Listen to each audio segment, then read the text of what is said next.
Jangan lupa like, comment, and subscribe channel YouTube TVRI Bengkulu dan nyalakan lonceng notifikasinya. Kita kembali lagi obrolan pas di sini. Kalau udah ngomong sama orang yang bergerak di bidang industri kreatif itu nggak ada habisnya. Iya. Ini durasi sejam tanpa terasa loh ini. Iya.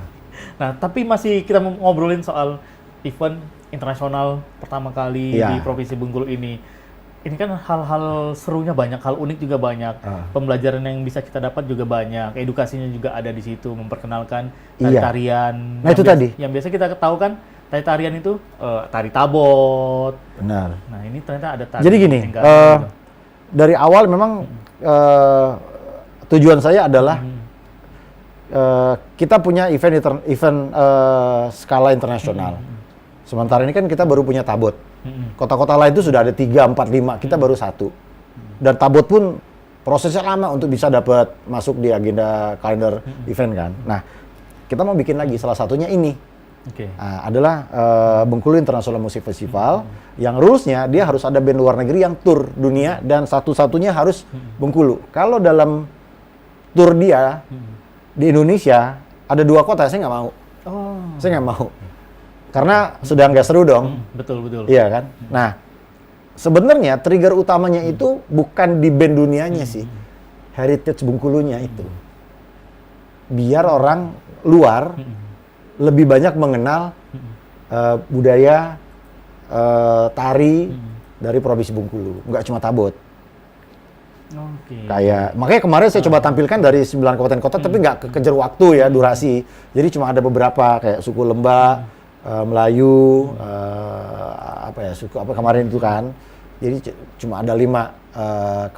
Kalau Dol kemarin bukan sebagai headliners dia, bukan sebagai talent, dia sudah headliner dengan Sinister kan, udah penampil. Nah, ini rencananya saya tahun depan itu saya mau bikin di Kota Bengkulu, dengan kota, dengan rencananya sih mau dengan Pak Wali Kota ya.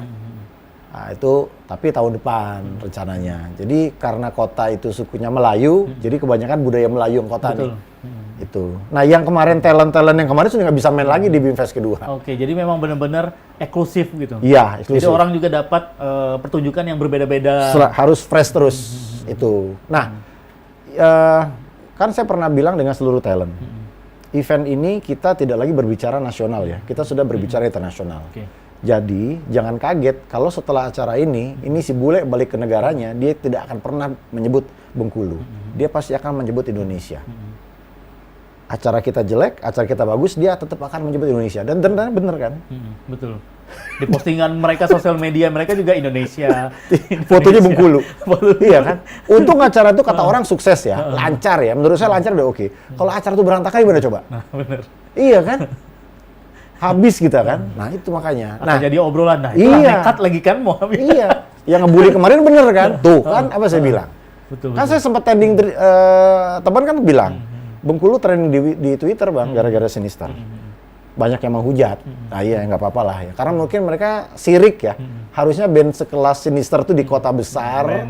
Metal legend. Iya. Kenapa di Bengkulu? Yang kita nggak tahu. Itu loh, itu aja.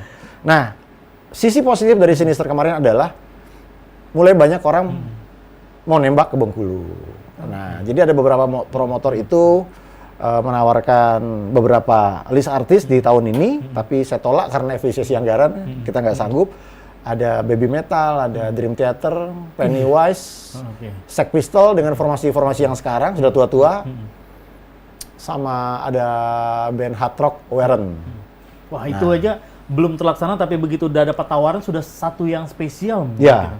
Mereka ingat loh, wah Bengkulu nih. Iya, karena mereka tuh tidak melihat, mereka cuma melihat dari maps ya. Oh, Bengkulu 85% pantai nih. Pantai. Bule gue suka. Bule gue suka. Kan iya kan? Nah itu saya sampai tahu rate-nya Baby Metal itu 150K. Saya tahu itu kan sudah. Oh ya. Nah, terakhir saya dapat update lagi, ditawarin itu dari promotornya yang kemarin bawa Dua Lipa yang batal. Saya ditawarin Brad McKnight sama Boyz II Men dan Alicia Keys. Wah. Karena Alicia Keys itu Agustus dia main di Sonic Fair Jepang. Saya jangan dulu deh om. nanti deh tahun depan. Saya juga dalam hati saya bingung, ini Alicia Keys motor di mana ya? Karena power buying kita nggak kuat ya untuk beli tiket yang sambil dinner gitu, nggak kuat, ya kan? Kita cukup tahu diri lah, iya kan? Nah, itu. Jadi ya tahun depan lah. Nah tahun depan itu saya mau coba menjalin kerjasama dengan DPRD, dengan Pak Wali Kota, Dispar Kota, dan Disperindak untuk bikin itu lagi. Syukur-syukur anggarannya dikasih lebih, kita bisa bikin UMKM tuh, UMKM. Benar. Iya kan? Betul. Itu. Jadi UMKM-nya silakanlah menyewa lapak yang sediakan, profit ambil semua. Sama kayak itu kemarin local merchandise. Benar. Modal 1 juta, beli sewa tenda, untungnya 4 juta kan. Tanpa diduga-duga loh. Aduh itu. Berarti memang efek ke belakangnya yang Iya. dicari itu bukan hanya begitu. Oh, sukses mengadakan konser skala internasional. Bukan hanya sebatas itu berarti yang Bang Niko kejar ini. Enggak. Saya karena saya gandeng pemerintah, saya kepengen exposure Bengkulu gitu loh. Jadi semua sektor bisa terangkat. Oke. Pariwisata, industri kreatif, ekonomi, semua bisa terangkat. Itu loh. Dan alhamdulillah itu bisa dibilang tercapai. Apalagi yang nonton kemarin ada yang dari Padang, Ya. Pekanbaru, Palembang. Itu yang dari Solo itu yang saya kaget. Ada kan? Yang notabene dia sudah nonton Rockin Solo. Jadi compare itu sangat jauh, bisa dibilang sangat jauh. Saya malu sebenarnya dia nonton itu tuh. Karena saya merasa ini masih banyak miss gitu kan. Tapi dia salut gitu loh. Sampai ada juga yang di-postkan Instagram bahwa rekor Kalimantan terkalahkan oleh Bengkulu itu kan. Wah, ekspektasinya udah ini. Cuma saya takutnya pas acara tuh gagal dan gimana kan. Tapi alhamdulillah lancar. Lancarnya udah syukur lah. Mungkin di mata mereka melihat ini juga pertama kali dan bisa mengadakan Iya. itu yang mereka apresiasi. Iya. Seumur provinsi ini berdiri kan baru kali ini ada event internasional yang benar-benar melibatkan banyak sektor ya. Betul. Dan salutnya itu adalah testimoni dari si vokalis. Benar. Ini event yang tidak akan pernah mereka lupakan sepanjang karir mereka. Karena baru kali ini ada tahun mereka. Iya. Selama ini baru kali pertama mereka perform di acara, mereka jadi headliner, mereka dapat penampilan yang culture yang itu katanya tuh keren banget. Mengkombinasikan musik metal Iya. di openingnya pakai doll ternyata bisa Iya. gitu. Oke, dan yang paling senengnya adalah tidak rusuh. Tidak rusuh. Ternyata penonton Bengkulu oke loh.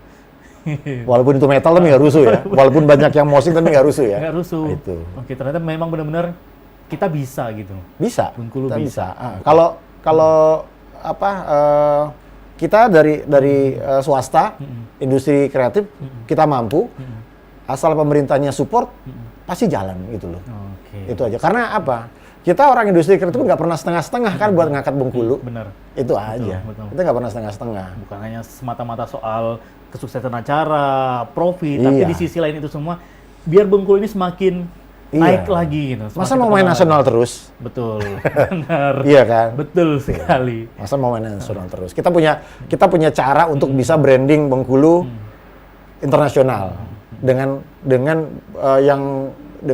anggaran yang tidak perlu ngabisin anggaran daerah gede-gede. Ya, kenapa nggak dimaksimalkan gitu loh?